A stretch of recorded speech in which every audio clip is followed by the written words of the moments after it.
So today I'm going to show you how I make my honey wheat bread. This is a very special recipe for me. I've made it for many years. It's very healthy and delicious, and we're going to be using some of my favorite ingredients, which of course honey is the first one. We're also going to be using some walnuts and cranberries and raisins that I have actually soaked in a little bit of red wine. So let's go ahead and get started. First, let me show you the ingredients that we're going to be using today for the bread. So these are the ingredients that we're going to be using, or that you're going to need for this honey wheat bread. I have some honey. You're going to need 1 egg.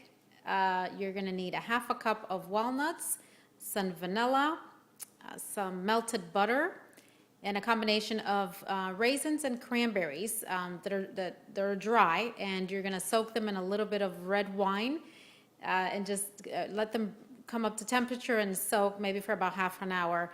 And if you don't want to use the alcohol, you don't want to use the wine, you don't have to. You can just go ahead and soak them in some hot water so that they can become nice and plump, okay? So that's going to help the moisture of your bread. We're also going to need some buttermilk, and I have a combination of white and whole wheat flour with some baking soda, some baking powder, and a little bit of salt. So these are all the ingredients you're going to need. And of course, you're also going to want to use a loaf pan, which I'm going to show you once we do that. A loaf pan to put your bread in and bake it. And you're going to need your oven to be preheated at 375 degrees because you're going to bake this bread for about 50 to 60 minutes at that temperature. So let's go ahead and get started mixing the ingredients. So the first thing we're going to do to mix our ingredients is we're going to use this medium-sized bowl to put all of our wet ingredients, okay? And we're going to get started. The first thing we're going to put in this bowl is the buttermilk. Okay, buttermilk goes in first. We're going to go ahead and add our melted butter. Make sure you get all of it in here. Okay, after our melted butter, we're going to go ahead and add our vanilla. The original recipe does not call for vanilla, but I always think a little bit of vanilla, just makes everything taste so much better. So we put the vanilla in there, okay? And we're gonna now go ahead and put our honey in here. And you can use any honey that you like. There's a lot of different styles of honey. There's some great organic ones nowadays. And there's raw honey. This one that I'm using is actually from the area that I live in, okay? I know someone that actually sells this honey to me in the area, so I'm using that one, and I think it's just wonderful that you can use local ingredients from where you are. So these are gonna be our wet ingredients. Just make sure you mix them all really nice. Now we have 1 egg, and the egg, what you can do is you can just beat it a little bit or break it up before you put it in the mixture. You don't have to. So I'm just going to go ahead and dump it in there and just kind of mash it up a little bit so that it gets incorporated in there. Now, I think I've probably told you before the trick on buttermilk. If you don't have buttermilk because you don't purchase it or use it for anything, really, that's fine. You probably have milk, whole milk, which is, just the same. So what you want to do is you don't want to use just the whole milk. It's not going to give it the acidity that you need in this bread, in this recipe. It's not going to give it moisture, not too much moisture. So what you want to do is you're going to just put a tablespoon of vinegar or lemon juice into your whole milk, whatever amount you're using for this recipe. It's a cup and a quarter, so you can use about 2 tablespoons of either lemon juice or vinegar, and you're going to let that milk sit for about 5 or 10 minutes, and you're going to see that it's going to become kind of chunky, like yogurt looking. That's just as well as a regular buttermilk that you buy at the store. Okay, so just to kind of remind you of that, because I know I've said that before. So we're just going to mix our all of our wet ingredients. Let me just show you how they look all mixed in. All of our wet ingredients here. And this is going to be, basically all of the wet, okay? Now what I have in this bowl here is a combination of whole wheat flour, regular all-purpose flour, some salt, baking soda, baking powder. Okay, so we're using two types of flours. It is a whole wheat honey bread, but I find that if you use only whole wheat for this bread, it just becomes very, very dense, and it could be a little bit, hard to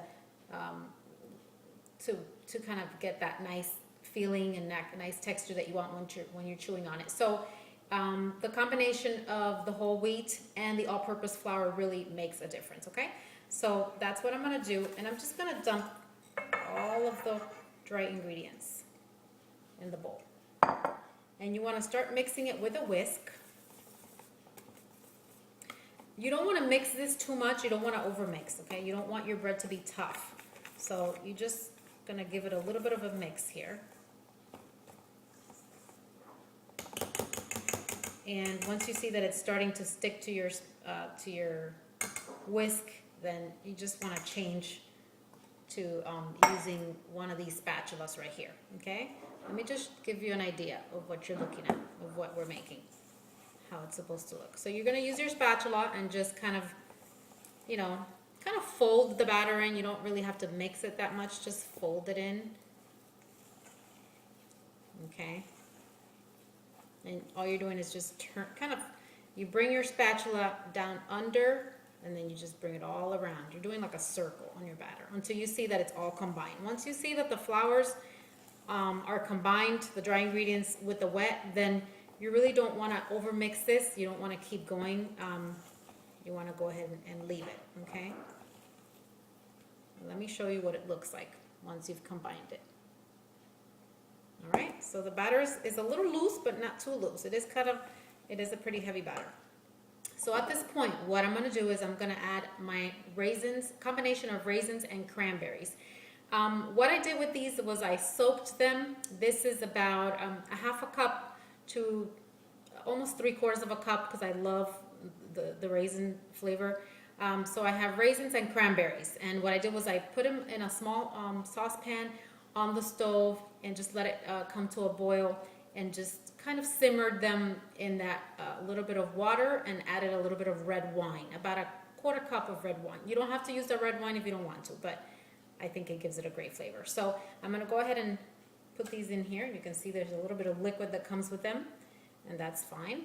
That's going to add to the, this smells really good. Okay, so once you've added your raisins, just mix it up a tiny bit more. Just fold them in there. And the other thing, last ingredient that we're going to use, it's going to be some chopped walnuts.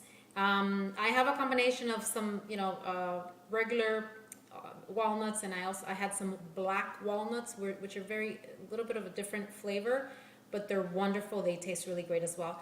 But you don't have to have a combination of two. You can just use regular walnuts, and they sell them already chopped. If they're too big, then you want to chop them up so they can go throughout your bread. Okay, so this is half a cup. So we're going to add those, which is going to be our last ingredient.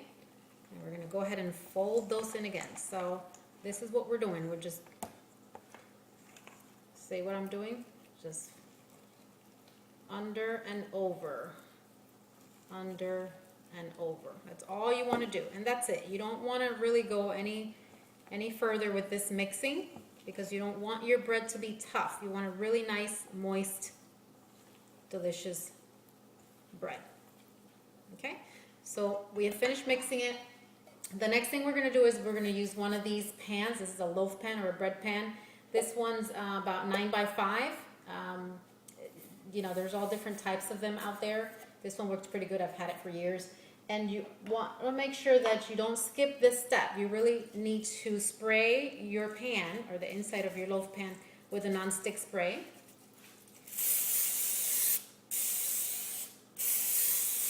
You want to do this generously. Because once you make this delicious bread, you want to make sure that you can get it out of this loaf pan and eat it. So just make sure you don't skip that step. And again, your oven has to be preheated at this point at 375. You want to have your oven preheated before you do this. Let's just go ahead and dump this bread mixture in here.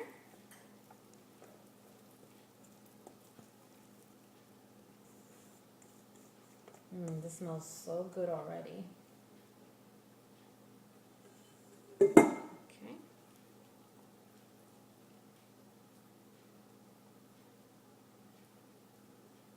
This is a really nice, delicious bread for breakfast. You can have it with coffee, you can have it with tea as a snack. You can even, I've even made it, you know, I've used it, if you make it without the raisins and the walnuts, you can even use it as a sandwich bread. I've actually used it to make sandwiches. So it's really good. You can do whatever you want with it. It's very versatile. But ultimately, I think the idea is more of a breakfast bread for your coffee or your tea.